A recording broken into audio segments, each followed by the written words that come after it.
اعوذ باللہ من الشیطان الرجیم بسم اللہ الرحمن الرحیم الحمد للہ رب العالمین والصلاة والسلام علی سید الانبیاء والمرسلین وعلی شفیعنا وشفیع المذنبین ابی القاسم محمد رسول رب العالمین وآلہ الطاہرین الطیبین المعصومین لا سیما لا بقیت اللہ فی العالمین اما بعد فقد قال امیر المؤمنین علی بن ابی طالب علیہ السلام فی وصیۃ قال لا تشرکوا باللہ شیئا ومحمد صلی اللہ علیہ وآلہ وسلم فلا تضيعوا سنتہ اقیموا هذین العمودین وعوقدوا هذین المصباحین وخلاکم ذم۔ یہ ایام مولا کائنات امیر المؤمنین علیہ السلام سے منسوب ہیں۔ 19 ماہ رمضان المبارک کی صبح نماز کے سجدے کی حالت میں مولا کائنات امیر المؤمنین علی ابی طالب علیہ السلام کو کائنات کے بدترین شخص، شریر ترین شخص عبد الرحمن بن ملجم علیہ اللعن والعذاب نے ظاہر میں بجھی ہوئی تلوار آپ کے سر مبارک پر اس زور سے لگائی کہ آپ کا سر مبارک دو نیم ہو گیا، اور آپ نے ضربت لگنے کے بعد جو پہلا جملہ کہا وہ یہی تھا، فزت برب الکعبہ، رب کعبہ کی قسم میں کامیاب ہو گیا۔ علی مولا کو اسی دن کا انتظار تھا۔ آپ جنگ کے میدان میں شہادت کے طالب تھے۔ جنگ احد میں جب بہت سارے لوگ شہید ہو گئے تو علی مولا زخمی بھی ہوئے تھے، سر مبارک پر زخم آیا تھا، تو پریشانی کے عالم میں اپنے آقا، اپنے سردار رسول رب العالمین صلی اللہ علیہ وسلم کی خدمت میں حاضر ہوتے ہیں کہ کیا میرے لیے شہادت نہیں ہے؟ تو حضور پاک نے فرمایا تھا کہ کائنات کا بدترین شخص، اولین و آخرین کا شقی ترین شخص تیرے سر مبارک پر تلوار کا وار کرے گا، اور مسجد میں، اللہ کے گھر میں، نماز کی حالت میں، سجدے کی حالت میں ضربت لگے گی، اور اسی ضربت سے تم بھی یہ شرف شہادت حاصل کرو گے۔ تو اس ضربت 19 کے بعد آپ 2 دن زندہ رہتے ہیں، اور 21 رمضان المبارک کو آپ کی شہادت ہے۔ آپ وہ ہستی ہیں جن کے بارے میں رسول اللہ صلی اللہ علیہ وسلم نے فرمایا، علی مجھ سے ہے، میں علی سے ہوں، علی کی بات میری بات ہے، علی کو تکلیف دینا مجھے تکلیف دینا ہے، علی کو گالی دینا مجھے گالی دینا ہے، علی سے منہ پھیرنا مجھ سے منہ پھیرنا ہے، علی کے ساتھ رہنا۔ اگر میرا علم چاہیے تو علی کے در سے آ کے لینا، میری حکمت و دانائی کی چاہت ہو تو علی کے دروازے سے لینا۔ علی کی اطاعت کی بار بار تاکید کی۔ آپ نے فرمایا جو علی سے جنگ کرے گا اس نے مجھ سے جنگ کی، جس نے علی کی ولایت رکھی اس نے مجھ سے ولایت کی۔ علی کی رضا میں میری رضا ہے، اور میری رضا میں اللہ کی رضا ہے۔ علی عبد اللہ ہے، اللہ کا عبد ہے۔ علی مولا کے فضائل بے حساب ہیں جو آپ سنتے رہتے ہیں۔ یہاں پر ہم علی مولا کی وصیت جو ہے بیان کر رہے ہیں۔ حضور پاک نے فرمایا تھا کہ یا علی، تم اور میں اس امت کے باپ ہیں۔ تو حضور پاک صلی اللہ علیہ وسلم امت کے والد ہیں، اور حضور پاک صلی اللہ علیہ وسلم کے وصی، جانشین، خلیفہ مولا علی علیہ السلام بھی امت کے باپ ہیں۔ امام ہونے کے ناطے سے بھی آپ کی وصیت ہے، نائب رسول ہونے کے حوالے سے بھی آپ کی بہت ساری وصیتیں ہیں، اور یہ وصیت وہ ہے کہ جو آپ نے اپنی شہادت سے پہلے، اس دنیا سے جانے سے پہلے کی، اس کا ایک جملہ جو ہے کہ آپ فرماتے ہیں میری وصیت ہے تمہارے لیے کہ اللہ تشرکو باللہ شیئا، کہ اللہ کا کسی کو شریک قرار نہ دو۔ یہ علی مولا کی وصیت ہے کہ اللہ کا کسی کو شریک قرار نہ دو۔ علی مولا نے ہمیشہ اللہ کی اطاعت کی طرف بلایا اور ہمیشہ لوگوں کو متوجہ کیا کہ اللہ ہی ہے جس کی عبادت کرنی ہے، اللہ ہی رب کائنات ہے، اللہ ہی رب العالمین ہے، سارا نظام اسی کا بنایا ہوا ہے، سارا ملک و ملک اسی کا ہے، اطاعت اسی کی ہے، اس کا شرک جو ہے کسی بھی حوالے سے جائز نہیں ہے، اور جو اللہ کا شرک کرے تو اس نے بہت بڑا ظلم کیا ہے، اس کا ٹھکانہ جو ہے جہنم ہے۔ اور دوسری بات یہ کہی کہ محمد صلی اللہ علیہ وآلہ وسلم جو اللہ کے نبی ہیں، اللہ کے پیارے ہیں، مصطفیٰ ہیں، ان کی جو سنت ہے اس کو ضائع نہ کرنا، ان کی سنت کو ضائع نہ کرنا، یعنی پہلی بات اللہ کا شریک کسی کو مت بناؤ، دوسرا بات ہے رسول اللہ کی سنت کو ضائع مت کرو۔ پھر فرمایا یہ دو ستون ہیں، یہ دو ستون ہیں، ان کو قائم کیے رہنا، اور یہ دونوں چراغوں کو روشن رکھنا، یعنی اللہ کا شریک نہ بنانا اور رسول اللہ کی سنت پر عمل کرنا۔ اور پھر برائیوں نے تمہارا پیچھا چھوڑ دیا، اگر ان دو پہ قائم رہو گے تو برائیاں تمہارے قریب نہیں آئیں گی۔ اور پھر فرمایا کہ میں کل تمہارا ساتھی تھا اور آج تمہارے درمیان سراپا عبرت ہوں، اور میں تمہیں چھوڑ کر جا رہا ہوں۔ اور یہ بھی کہہ دیا کہ اگر میں زندہ رہا تو اپنے خون کا اختیار میرے پاس ہوگا، اگر مر جاؤں تو موت میری وعدہ گاہ ہے، اگر میں معاف کر دوں تو یہ میرے لیے رضا الہی کا باعث ہے اور تمہارے لیے بھی نیکی ہے، اور کیا تم نہیں چاہتے کہ اللہ تمہیں بخش دے؟ بہرحال اس کے بعد فرماتے ہیں کہ اللہ کی قسم یہ موت کا ناگہانی حادثہ ایسا نہیں ہے کہ میں اسے ناپسند جانتا ہوں، اور نہ یہ ایسا صانع ہے کہ میں اسے برا جانتا ہوں۔ میری مثال بس اس شخص کی سی ہے جو رات بھر پانی کی تلاش میں چلے اور صبح ہوتے ہی چشمہ پر پہنچ جائے، یعنی بتا رہے ہیں کہ میں اس دن کی تلاش میں تھا جو مجھے مل گئی، میں اس ڈھونڈنے والے کی مانند ہوں جو مقصد کو پا لے، یعنی بتا رہے ہیں کہ میں نے اپنے مقصد کو پا لیا، جو اللہ کے جہاں ہے وہی نیکوکاروں کے لیے بہتر ہے۔ اس کے بعد ایک وصیت اسی حوالے سے ہے کہ آپ نے اپنے دونوں بیٹوں حسن و حسین جو رسول اللہ صلی اللہ علیہ وسلم کے بیٹے ہیں، رسول اللہ نے فرمایا تھا کہ ہر شخص کی اولاد جو ہے اس کے بیٹے سے نسل چلتی ہے، لیکن میری نسل اور میری اولاد جو ہے میری بیٹی فاطمہ زہرا اور علی کی صلب سے ہوگی۔ اور اسے فرمایا حسن و حسین دونوں میرے بیٹے ہیں، دونوں کے ساتھ پیار کرنا، دونوں کا احترام کرنا، دونوں کی عزت کرنا، دونوں کے در پر جانا، دونوں امام ہیں، دونوں جوانان جنت کے سردار ہیں،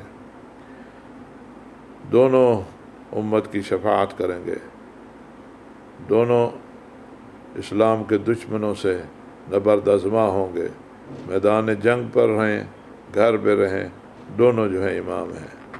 امام حسن مجتبیٰ نے میدان جنگ میں جنگ بندی کا معاہدہ کر کے، اور امام حسین علیہ السلام نے میدان کربلا میں اپنی جان کا نذرانہ پیش کر کے اسلام کا دفاع کیا ہے، اور اس حدیث کا مصداق بنے ہیں کہ دونوں امام ہیں، چاہے وہ قیام کی حالت میں ہوں یا وہ گھر بیٹھنے کی حالت، قعود کی حالت میں ہوں۔ تو آپ مولا کائنات امیر المومنین نے حسن و حسین کو خطاب کر کے کہا ہے، اصل خطاب حسن حسین کو علیہ السلام کو ہے، لیکن یہ وصیت سب کے لیے ہے۔ فرماتے ہیں کہ میں آپ کو وصیت کرتا ہوں بے تقوی اللہ، اللہ کا تقوی اختیار کرو۔ اللہ کا تقوی یعنی حرام کاموں کو چھوڑنا اور اللہ کے فرائض کو انجام دینا، یہ سب سے اہم بات ہے۔ اور پھر فرمایا لا تبغی الدنیا من بغتکما، دنیا کی چاہت مت رکھنا اگرچہ وہ دنیا تمہیں چاہے، یعنی دنیا تمہارے پیچھے پیچھے آئے لیکن تم دنیا کے پیچھے مت جانا، اور اگر کچھ چیز دنیا سے چھوٹ جائے تو اس پر پریشان نہیں ہونا، اس پر افسوس نہیں کرنا، اس پر کوڑنا نہیں ہے۔ قول بالحق، حق بات کہو، حق کی پیروی کرو، حق کا ساتھ دو، حق کہو، اور ثواب کے لیے کام کرو، دکھاوے کے لیے نہیں، شہرت کے لیے نہیں، نام نمود کے لیے نہیں، عمل اجر کے لیے ہو۔ ظالم کے دشمن بنو، ظالم چاہے اپنا رشتہ دار ہی کیوں نہ ہو، ظالم چاہے اپنا مسلک ہی کیوں نہ ہو۔ اسلام کا یہ بنیادی اصول ہے جس کی طرف مولا امیر المومنین صلی اللہ علیہ وسلم اپنی وصیت میں واضح بیان دے رہے ہیں کہ ظالم کے دشمن بنو، مظلوم کی مدد بنو۔ آج مسلمانوں کی حالت یہ ہے کہ ہم دیکھ رہے ہیں کہ ہمارے کشمیری بھائی مظلوم ہیں، ہمارے فلسطینی بھائی مظلوم ہیں، یمنی بھائی مظلوم ہیں، اور جگہ جگہ ظلم ہو رہا ہے، لیکن مسلمان اتنی کثرت کے ہونے کے باوجود مظلوموں کا ساتھ دینے میں کوتاہی کر رہے ہیں اور مظلوموں کو ظلم سے نجات نہیں دلوا رہے۔ مسلمان کے لیے ضروری ہے نچلی سطح پر بھی، بڑی سطح پر بھی، گھر کے اندر بھی، گھر کے باہر بھی، اپنی بستی میں بھی، اپنے ملک میں بھی، ہر جگہ ظالم کا دشمن رہے، مظلوم کا حامی رہے۔ اور پھر آپ نے یہ پہلا خطاب تو حسن و حسین علیہ السلام کو کیا اور ان کے ذریعے پوری امت کو یہ خطاب ہے، اور بڑی اہم وصیت کے نکات جو ہیں وہ آپ نے بیان کیے۔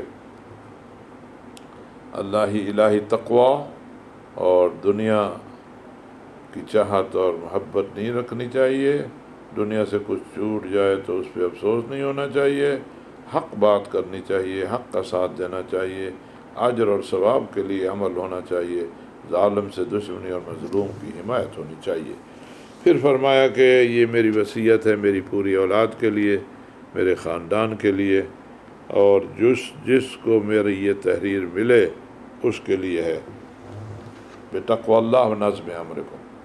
یعنی 2 پوائنٹ اور 2 نقطے آپ نے بتائے، اللہ کا تقوی اور اپنے معاملات کو نظم کے ساتھ رکھو۔ یعنی نظم انتہائی اہم بات ہے، کامیابی کا زینہ نظم میں ہے۔ بے نظمی جو ہے انسان کو بڑے بڑے مقاصد سے محروم کر دیتی ہے۔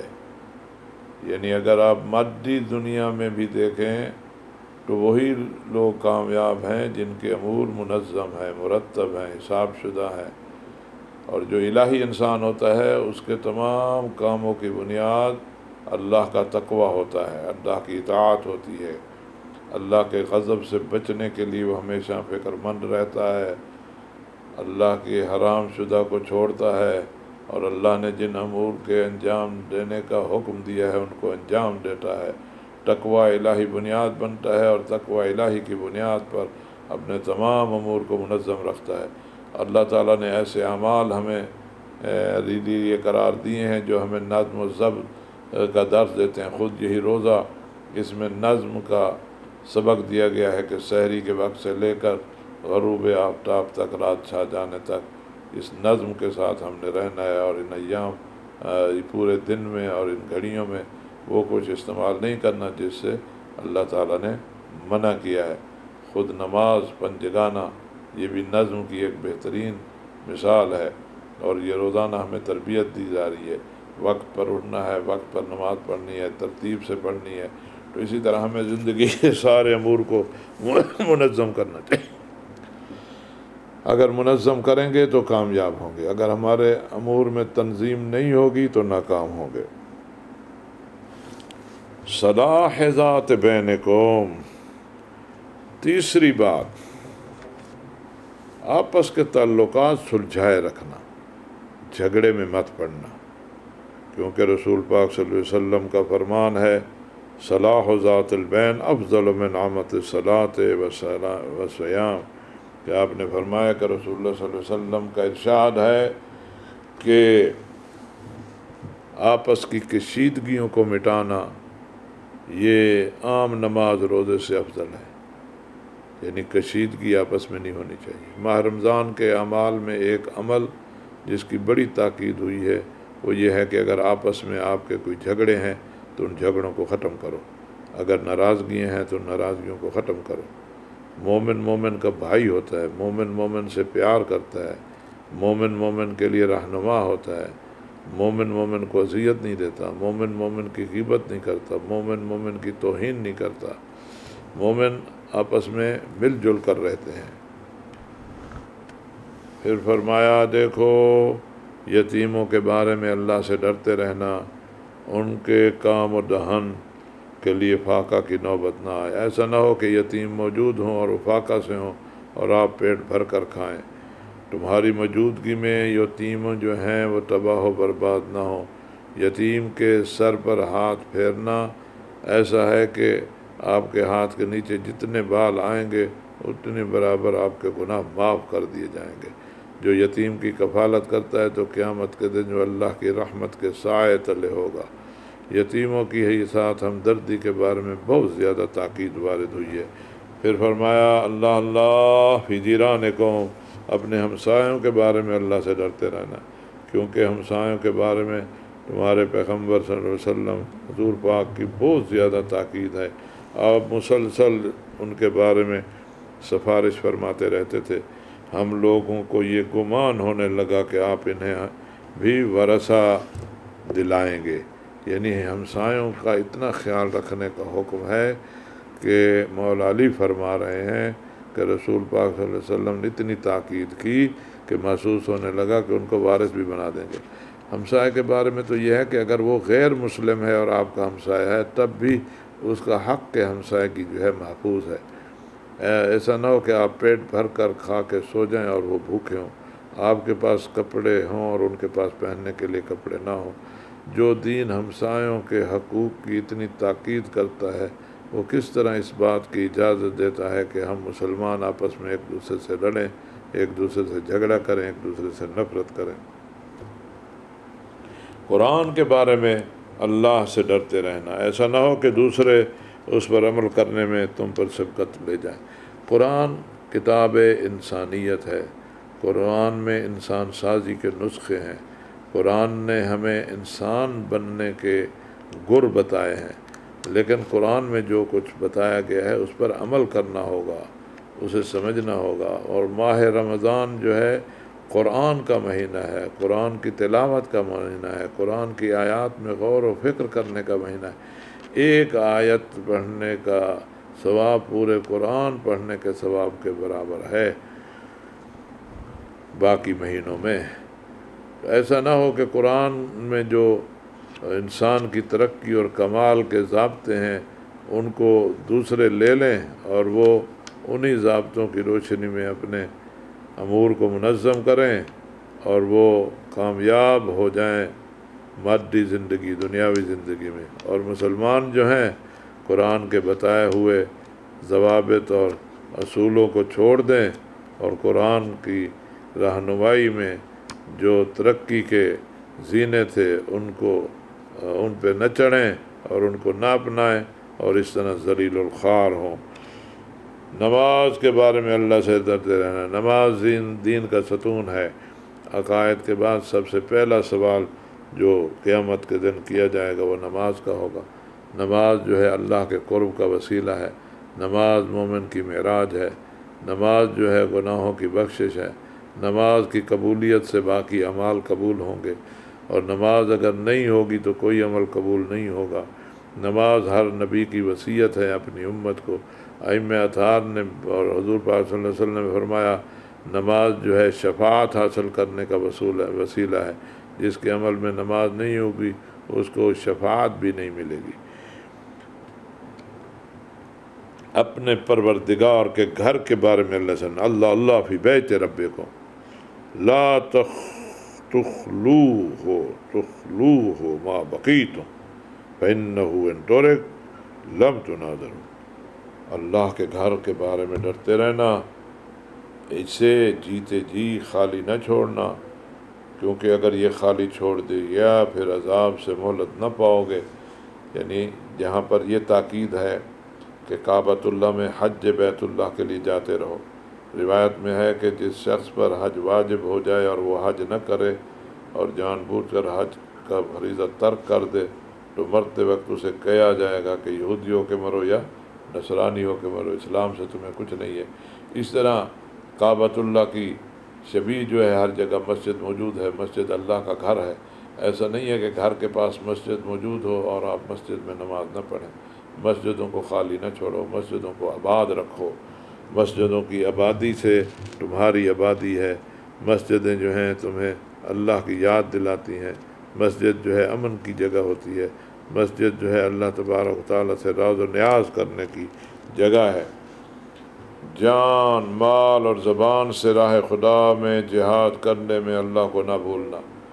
جہاد کی تاکید ہے۔ جہاد جو ہے زبان سے جہاد ہے کہ یعنی امر بالمعروف نہی عن المنکر کرو، اللہ کے احکام لوگوں کو بتاؤ، اللہ کی نافرمانی سے لوگوں کو روکو، یہ جہاد ہے۔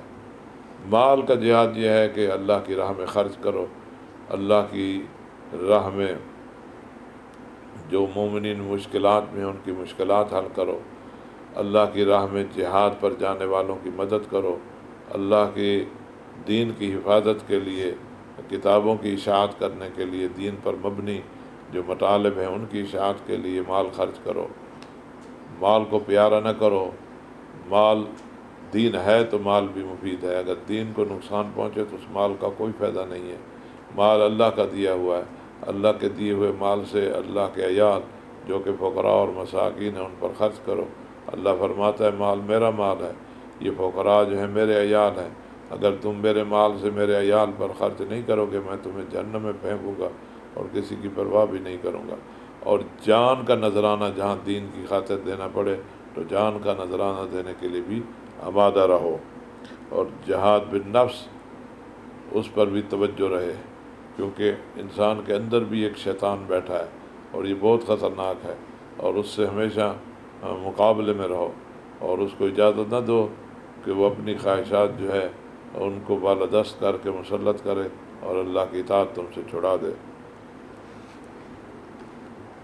اور تمہارے اوپر لازم ہے کہ آپس میں میل ملاپ رکھنا، ایک دوسرے کی اعانت کرنا، خبردار کہ ایک دوسرے سے پھیٹ پھیرنے اور تعلقات توڑنے سے پرہیز کریں، یعنی علیکم بالتواصل والتبادل، یعنی میل ملاپ رکھنا، ایک دوسرے سے ملاقات کرنا، ایک دوسرے کی مشکلات سے آگاہ ہونا، ایک دوسرے پر خرچ کرنا، ایک دوسرے کی مدد کرنا، ایک دوسرے کی مشکلات کو جاننا اور ان مشکلات کو حل کرنا، یہ اسلام کا تقاضا ہے۔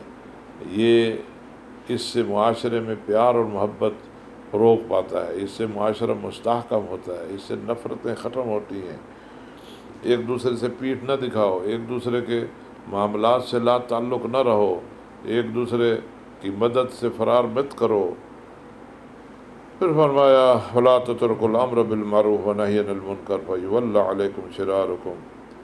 دیکھو، معروف کا حکم دینا، دوسرے کو نیکی کی تلقین کرنا، دوسرے کو اچھائی کی دعوت دینا، برائی سے روکنا، نفرت انگیز کاموں سے روکنا، اللہ کی نافرمانی اور معصیت سے منع کرنا، یہ ایک ایسا کام ہے کہ اسے مت چھوڑو۔ امر بالمعروف اور نہی عن المنکر، اگر یہ فریضہ چھوڑ دیا جائے گا تو پھر اللہ سے تم دعا مانگو گے، تمہاری دعا قبول نہیں ہوگی، تمہارے اوپر شریر ترین، مفسد ترین، خبیث ترین لوگ مسلط ہو جائیں گے۔ اور دیکھیں، یہی ہم دیکھ رہے ہیں کہ اس وقت ہماری حالت کیا ہے کہ ہمارے اوپر ایسے لوگ مسلط ہیں جو اسلام سے دور ہیں، جن کو مسلمانوں کے معاملات سے کوئی سروکار نہیں ہے، اور اس کی وجہ یہ ہے کہ امر بالمعروف اور نہی عن المنکر کے فریضہ کو چھوڑ دیا گیا ہے۔ جب ظالم ظلم کر رہا ہو اور اس کے ظلم پر خاموشی اختیار کر لی جائے تو پھر یہی ہونا ہے کہ اس قوم کے بدترین جو ہے مسلط ہو جائیں گے اور وہ سبب بنے گا کہ دعائیں قبول نہیں ہوں گی۔ ماہ رمضان دعا کی قبولیت کا مہینہ ہے، ماہ رمضان استغفار کا مہینہ ہے، ماہ رمضان اللہ تبارک و تعالی کی رضا اور رضوان حاصل کرنے کا مہینہ ہے، ماہ رمضان محبتیں بانٹنے کا مہینہ ہے، ماہ رمضان ہمدردی کا مہینہ ہے، ماہ رمضان غفلت سے بیدار ہونے کا مہینہ ہے۔ آئیے عہد کریں کہ ہم ماہ رمضان سے بھرپور فائدہ اٹھائیں گے، ایک دوسرے کے ساتھ رابطے میں رہیں گے، ایک دوسرے کی مشکلات حل کریں گے، نفرتوں کا خاتمہ کریں گے، وحدت اور یکجہتی پر زور دیں گے۔ ان دنوں کرونا بیماری کی وبا آئی ہوئی ہے جس نے پوری دنیا کو اپنی لپیٹ میں لے رکھا ہے، اور پاکستان میں حالات جو ہیں دن بدن خراب ہوتے جا رہے ہیں۔ اس کے لیے ضروری ہے کہ ہم ڈاکٹروں کی ہدایت کے مطابق اپنا میل جول رکھیں، ایک دوسرے سے فاصلہ رکھیں، ماسک پہنیں، اور کوئی ایسا کام نہ کریں جس کی وجہ سے یہ بیماری دوسرے کو لگ جائے۔ جو بیمار ہیں ان کی شفا کے لیے دعا کریں، اور اہم بات یہ ہے کہ اللہ کی طرف رجوع کریں، اللہ سے توبہ کریں اپنے گناہوں کی، اللہ سے استغفار کریں، استغفر اللہ ربی و اتوب الیہ۔ اس مہینے میں درود شریف بہت پڑھنے کا حکم ہے، اللہم صلی علی محمد و آل محمد۔ اپنے لیے بھی دعا کریں، دوسروں کے لیے بھی دعا کریں۔ جب دوسروں کے لیے دعا کریں گے تو اللہ تبارک و تعالیٰ فرشتے مقرر کر دے گا جو آپ کے لیے دعا کرے گا۔ اس مہینے میں اپنے مظلوم فلسطینی بھائیوں کو نہ بھولیں، کشمیری بھائیوں کو نہ بھولیں، یمنی بھائیوں کو، جہاں جہاں ظلم ہو رہا ہے مظلوموں کے حق میں آواز بلند کریں، ظالموں سے نفرت کا اظہار کریں، ظالموں کو پہچانیں اور پھر ظالموں سے نفرت کریں۔ اللہ تبارک و تعالیٰ سے دعا ہے کہ ہمیں امیر المومنین علی بن ابی طالب علیہ الصلاۃ والسلام کی جو حیات آفرین وصیتیں ہیں ان وصیتوں پر ہم عمل کریں، اور جیسا کہ آپ نے فرمایا ہے کہ اللہ کا شرک نہیں کرو، اور حضور پاک صلی اللہ علیہ وسلم کی سنت کو ضائع نہ ہونے دو، اور حضور پاک صلی اللہ علیہ وسلم کے جو فرامین ہیں ان کو عملی جامہ پہنانے میں کوتاہی نہ کرو، قرآن سے وابستہ رہو، اور قرآن کے جو ذرعی اصول ہیں ان پر عمل کرو، امر بالمعروف و نہی عن المنکر کے فریضہ کو ترک نہ کرو۔